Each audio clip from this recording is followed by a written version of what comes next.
Perfect. My name is Roberto Ruiz. I go by the name of Bobby and answer to everyone in likewise manner. I'm originally from Southern California, went to the University of Laverne as an undergraduate, did my 4-year degree there, became certified and transitioned to a graduate assistantship at the University of Connecticut. That was back in 2008 through 2010.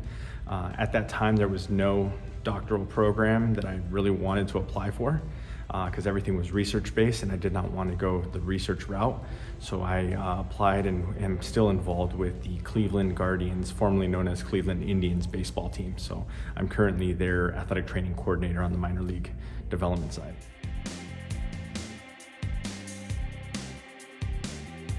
So at the onset of my career, I wanted to find an avenue that would help me feel more clinically sound and more depth to the knowledge that I had applied. My skill set up until my master's program was really good in the sense that I knew how to use research, leverage it, but the research at the time was very isolated in its application to the clinical aspects of what we did on the day-to-day. I love patient care, I love being involved with my patients and finding ways to benefit them. And this program came out in such a way where it still allows me to be a professional, maintain my credential, maintain my hands-on capacity, all the meanwhile still advancing my sophistication and skill set within the parameters with which I have to work on a day-to-day.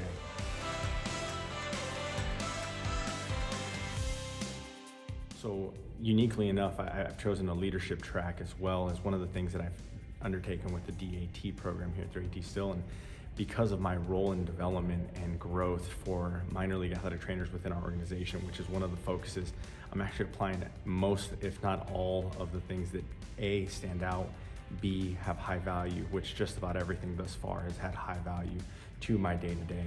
And then C, I look to impact those that are coming up through the ranks in minor league baseball, but then also professionally as athletic trainers, because I think that's where our future lands, is with the future of our education and how we impact those behind us.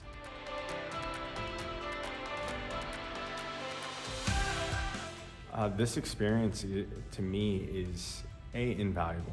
I mean, the reality is I feel like I've gained more in 2 days than I've gained in months of educational processes that I've gone through sometimes in my undergraduate, specifically undergraduate, but not as much master's program knowledge base.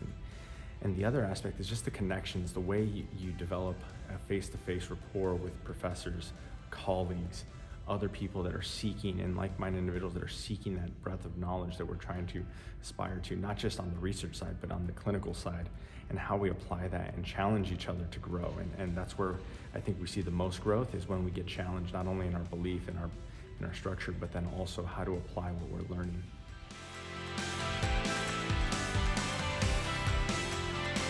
So it's interesting. I looked at the DAT program pre-pandemic, and one of the reasons was my former coordinator, who had the role that I am in now, actually went through this very DAT program and is still involved in baseball, still involved in the world that we're in. And professional sports is a very unique and very selective few that get through it, and also just a select few that want to do it because of the demand. But I think one thing that stands out is the connections go beyond professional sport. So the clinicians here, the professors here, the connections that I'm finding from when I was an undergraduate and a master's student are coming full circle right now.